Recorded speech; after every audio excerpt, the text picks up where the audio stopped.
Olá, pessoal. Então, continuando nossos estudos dentro do reino plant, né, no reino das plantas. Semana passada nós conversamos um pouquinho a respeito da evolução das plantas, né, e do grupo das briófitas. Falamos sobre a questão também da conquista do ambiente terrestre, né? E aí hoje nós vamos entrar então no grupo das pteridófitas, que foram os primeiros grupos, né, o primeiro grupo de plantas a conquistar de fato o ambiente terrestre e ter uma interdependência, né? Não depender tanto da questão da água. Claro que elas ainda dependem de água, né? Mas elas têm uma independência maior, né? Isso em função da questão delas terem vasos condutores. Então, elas vão ter vasos condutores. Então, elas são o primeiro grupo de plantas a apresentar vasos condutores. Então, esses vasos eles vão conduzir a água, né, seiva bruta e seiva elaborada. E isso vai permitir com que a planta ela consiga ter um tamanho corporal maior, né, em função dela conseguir transportar esses líquidos, né? E também a questão de ter uma conquista mais efetiva do ambiente terrestre, não depender tanto de estar num ambiente com muita água. Claro que precisa de água, né? Toda planta precisa de água, mas não tão dependente, né? Então você já vai ter as pteridófitas conseguindo viver em ambientes com uma umidade menor, né, do que as briófitas. As briófitas elas sempre estão muito próximas da água, elas têm que estar diretamente em contato, né, com a água. Já as pteridófitas, elas têm uma evolução, né, uma conquista do ambiente terrestre mais efetiva nesse sentido, né? Então é o primeiro grupo a de fato conseguir, digamos assim, conquistar o ambiente terrestre. E isso vai causar modificações nesse ambiente, né? Que mais tarde, futuramente, vai surgir outras espécies de vegetais que vão permitir que os animais também conquistem esse ambiente, né? Então as plantas elas acabam conquistando o ambiente terrestre antes dos animais, elas que fazem essa preparação do terreno para que os animais consigam conquistar o ambiente terrestre, né? Então elas de certa forma elas vão modificar todo o ambiente, tá? Deixa eu abrir aqui a apresentação com vocês. Então aqui falando um pouquinho melhor sobre as pteridófitas, né? Vamos entender quem é esse grupo, quais são os representantes desse grupo, né? Então, ó, aqui eu coloquei alguns exemplos de pteridófitas, né? As samambaias, né? O xaxim, né? Tem essa espécie aqui, o samambaia-açu, que é bem característica aqui da nossa Mata Atlântica, mais próximo ao litoral, né? Que são as samambaias gigantes, né? E nós temos várias, as avencas, esse grupo são características, então, das pteridófitas, né? Elas têm esses soros, né? Atrás das folhas, nós vamos conversar um pouquinho melhor a respeito da questão da reprodução delas, mas todos esses grupos de samambaias, avencas, são pteridófitas, né? Já são grupos vegetais que possuem vasos condutores. Então, falando aqui, ó, quais são as principais características das pteridófitas, né? Então, como eu falei, ó, foi o segundo grupo vegetal na escala evolutiva das plantas, porque o primeiro foi as briófitas, né? A gente tem as algas lá, pluricelulares, depois a gente tem o primeiro grupo, que eram as briófitas, que nós vimos semana passada. E aí o segundo grupo vai ser, então, o grupo das pteridófitas. Elas já vão possuir raízes, caules, folhas, né? Percebam que elas ainda não possuem flor, não possuem semente e não possuem fruto, né? Mas elas já possuem raiz, caules e folhas. E são vasculares, como eu falei para vocês. Isso é uma questão bem importante, elas possuírem vasos condutores, né, de seiva. Então, essa presença da vascularidade, ela permitiu a elas crescerem mais que as briófitas, né? Como eu já comentei com vocês. E eles são responsáveis, então, por essa condução e pela sustentação do vegetal, né? Então, isso faz com que tenha uma maior efetividade na sustentação e na condução da seiva. Isso é bem importante. Elas também vivem em ambiente úmido, né? Como eu comentei com vocês, pois assim como as briófitas necessitam da ajuda do meio da água para a fecundação, né? Então, os gametas masculinos e femininos, eles ainda são flagelados. Claro, tem a questão ainda da adaptação, né? Então, ela ainda depende bastante da questão da água, mas menos do que as briófitas, né? mas elas ainda precisam sim da água. E aí a gente vai ver que na escala evolutiva, quanto mais derivado for o grupo vegetal, mais interdependente da água ele vai ser, né? Mais, como que eu posso dizer assim, mais estruturas, mais nesse sentido da questão de não depender tanto da água, né? Essa é a grande questão na evolução das plantas. Então aqui tem um desenho falando sobre um esquema, né? Falando sobre o ciclo de vida de uma samambaia, né? Então como que ele vai acontecer, né? Então aqui, ó, a gente tem o esporófito adulto, que é aquela samambaia que a gente conhece, que a gente observa, né? Que fica acima da terra, né? E aí atrás das folhas, né? Ele vai ter esse tecido que forma tipo como se fossem umas bolinhas assim, né? Que tinha naquela imagem, os soros, né? E aí nesses soros vai ter os esporângios, que são os tecidos ali onde vai se formar os esporos, né? Então esses esporos eles amadurecem ali nos esporângios e eles são liberados, né? E aí eles são liberados no ambiente e ele vai germinar esse esporo, né? E aí isso vai dar origem então a um gametófito, né? E aí, o que, que vai acontecer? Nesse gametófito, eu vou ter duas estruturas, né? O arquegônio, que vai conter a oosfera, e o anterídeo, que vai conter os anterozoides. Então, eu vou ter a estrutura masculina, né, que é o anterídeo aqui, que vai conter os anterozoides, e o arquegônio, que é essa estrutura que como se fosse assim feminina, digamos assim, né, que vai conter a oosfera, como se fosse o óvulo e o espermatozoide. Percebam que esses anterozoides, eles são flagelados, né, porque eles vão ser levados em função da água. Então, quem vai levar os anterozoides até a osfera é a água. E aí aqui que está a dependência desse grupo em função da água. É nessa hora que dá fecundação. Se eu não tiver a água para levar o anterozoide, a fecundação ela não vai acontecer, tá? Então é aqui, ó, o limitante em questão da água para esse grupo é essa questão da fecundação, tá? Então percebam aqui, ó, que até aqui eu tenho o quê? A oosfera, ela é haploide, ela é N. O anterozoide, ele também é haploide, é N, né? Eles são gametas, né? Possuem metade no material genético. Ele vai chegar lá na osfera, vai fazer a fecundação, e aí ele vai formar o quê? O meu zigoto, né? Aí o meu zigoto, ele vai ser diploide, ele vai ser dois N's. E aí o zigoto, ele começa a se desenvolver num esporófito jovem, né? Olhem aqui, ó, ele começa a germinar ali e formar o esporófito que vai dar origem àquela estrutura que a gente conhece, né? E aí o esporófito ele vai ter a capacidade de fazer meiose e formar os esporos, né? Lá nos esporângios. Aí o ciclo começa tudo de novo, né? Percebam que o ciclo ele é um pouquinho mais simples que o das briófitas. E vocês vão percebendo que quanto mais derivado é o grupo vegetal, mais simples é o ciclo de vida, né, deles. Então, aqui ó, tem um comparativo entre o ciclo de vida das briófitas e das pteridófitas, né? O que, que a gente pode perceber? Que tem a questão ainda ali, ó, que o anterozoide e a osfera, eles ainda são estruturas que permanecem. Então, se a gente perceber a questão da fecundação, ela é muito similar, né? Ela é muito similar à questão da fecundação. Então a gente tem essa questão de similaridade na questão reprodutiva. Eu ainda tenho a água e é o mesmo esquema de fecundação, né? Qual que é a diferença? Que antes eu tinha os gametófitos separados, né? Ó, eu tinha o gametófito que é masculino, digamos assim, e o gametófito que era feminino. Lembram disso? Que era separadinho? Agora não. Agora, no meu gametófito, eu já vou ter o quê? As duas estruturas, né? Eu já vou ter a estrutura aqui, ó, nas pteridófitas, o anterídeo, que vai formar os anterozoides, e a osfera, tudo dentro da mesma estrutura. Então, eu não tenho mais dois indivíduos separados que vão se fecundar, né? Eu vou ter um indivíduo único.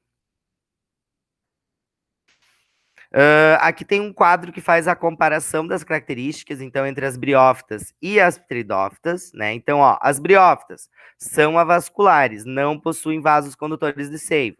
Pteridófitas são vasculares, possuem vasos condutores de seiva.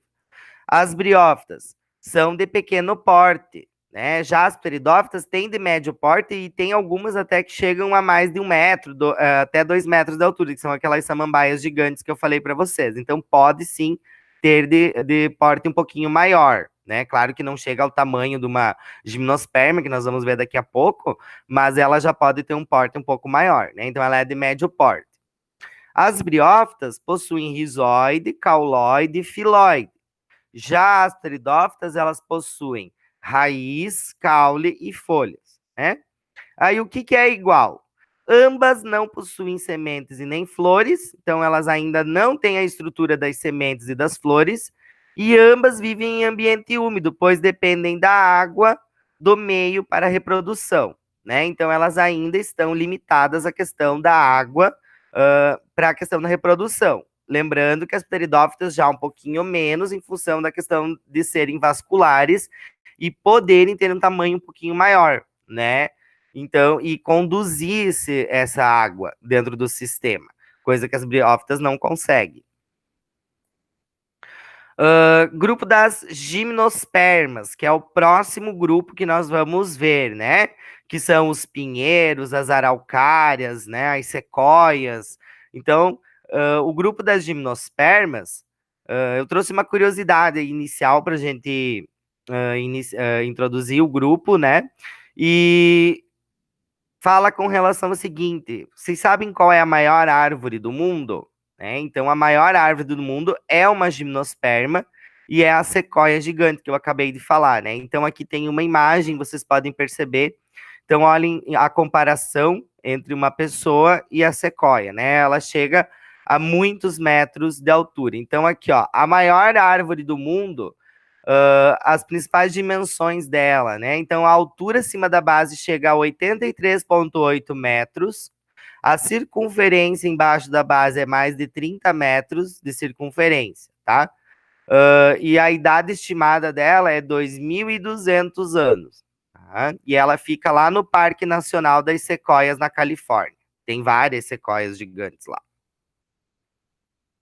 Olhem aqui, ó, o tamanho, né, em comparação. Uma característica interessante da gente falar é que as gimnospermas elas já vão possuir sementes, né? Então elas vão ser, elas vão ter as sementes nuas, como a gente fala, né? Só que ela ainda não vai ter a formação do fruto, né? Na verdade, aqui, ó, a pinha ela vai ser como se fosse o estróbilo ou uma flor. Então ela não chega a ser uma flor em si, com todo, né, com as estruturas como é nas angiospermas, que a gente vai ver mais para frente. Mas a pinha, que é o estróbilo, né, ela vai, então, ser fecundada ali e tal, e vai formar a semente, né, que nós vamos ver mais para frente. É interessante falar que eu vou ter o estróbilo, que é masculino, e tem o estróbilo, que é feminino também, tá? Então, elas vão ter sexos separados. Então, alguns grupos que fazem parte. As cicas, que é aquelas que tem nos jardins das casas, né? Os ciprestes, que também a gente vê na parte de jardinagem, né? Esses ciprestes. O pinus também é um exemplo. Pinheiro do Paraná, né? A sequoia, como eu já falei para vocês. Então, aqui ó, só está mostrando no pinus, ó, o estróbilo feminino e o estróbilo masculino aqui do pinheiro. Então, percebam que tem diferença na questão da estrutura. Então, elas têm o sexo em estruturas separadas, tá? Aqui tá mostrando a diferença nos estróbilos, né, dos diversos tipos. Então, cada grupo vai ter um tipo de estróbilo. Então, se eu pegar aqui o estróbilo das cicadófitas, é diferente do estróbilo dos cipresses, que é mais redondinho, que é diferente lá do estróbilo do pinheiro, que é mais arredondadinho, né? Então, vai mudando. Cada grupo vai ter um tipo de estrutura, né? Tem uma diversidade nesses estróbilos. Falando um pouquinho mais profundamente sobre as características das gimnospermas. Então, elas são plantas vasculares, essa tendência vem lá das pteridófitas e se mantém, né? A maioria são árvores de grande porte. Todas elas vão possuir raiz, caule, folhas, estróbilos e sementes, né? O estróbilo é como se fosse uma flor rudimentar. Não tem pétala, não tem ovário, desculpa. Portanto, não vai ter formação de fruto, né? São sementes nuas, não tem formação de fruto. Os gametas vão ser produzidos nos estróbilos, que são essas estruturas como se fossem flores. O gameta masculino ele não é flagelado e ele vai ser transportado, já é a formação do grão de pólen. Então, nesse grupo aqui, a gente tem o primeiro grupo vegetal que tem a presença do grão de pólen, que vai ser levado pelo vento, né? Então, eu tenho essa diferença. Lembrem que antes, lá nas briófitas e pteridófitas, quem é que transportava o gameta? A água. Aqui, quem transporta o gameta é o vento. E aí eu tenho já uma interdependência em relação à água. Lembra que eu falei para vocês que as pteridófitas elas dependiam da água para fecundação? Pois é, as gimnospermas elas já não dependem. Então eu já consigo ter essas árvores em locais um pouco menos úmido, né? Em função do grão de pólen. Então o surgimento do grão de pólen aqui nas gimnospermas é um grande evento evolutivo, tá? Os estróbilos, eles não possuem elementos de atração para polinizadores, por isso são polinizadas pelo vento. Então, quem faz a dispersão do grão de pólen é o vento, né? São dispersos pelo vento. Foram as primeiras plantas a conquistarem definitivamente o ambiente terrestre, pois não dependem mais da água para fecundação. Tá? Então, não depende da água para fecundar. Quem faz a fecundação, quem leva o grão de pólen é o vento. O seu embrião fica protegido na semente, que é uma estrutura que possui reservas nutritivas e uma proteção contra a desidratação. Como eu falei, sempre em função da independência da água, né? Então, evitar desidratação é interessante. Quanto menos água eu perco, menos água eu preciso, né? Olhem aqui o ciclo de vida, como ele é bem mais simples do que o ciclo de vida que a gente viu anteriormente das briófitas e pteridófitas, né? Ó, eu vou ter a planta adulta, né? O pinheiro adulto que vocês conhecem, e aí o pinheiro, ó, vai formar o estróbilo feminino e o estróbilo masculino. O que vai acontecer? O estróbilo masculino vai liberar os grãos de pólen que vão ser levados pelo vento, vai fecundar o estróbilo feminino, né? E aí vai se formar o embrião, que é a semente que vai ficar lá dentro, né? Então a semente vai ficar ali dentro e vai amadurecer esse estróbilo. E aí, de repente, depois que amadurece esse estróbilo, ele se abre, né? E essas sementes, elas são liberadas. E elas também vão ser dispersas pelo vento, tá? O pinus, inclusive, ele tem essa característica de dispersar as sementes pelo vento. São as sementes aladas que a gente fala. É por isso que o pinus ele é uma espécie invasora. Porque se você tem dois pinos ali, como ele vai se dispersar pelo vento, quando você vê, ele já se alastrou, ele já se espalhou, porque ele tem uma alta taxa de dispersão, porque as sementes são leves, elas são aladas, e elas vão ser levadas pelo vento, né? Aí o que vai acontecer? Essa semente que é levada pelo vento cai lá na terra e vai germinar uma nova planta. Então percebam que é um ciclo de vida muito mais simples do que os ciclos de vida que a gente viu anteriormente, né? Bem mais tranquilo. Aqui só está mostrando algumas estruturas, tá? Em cortes, né?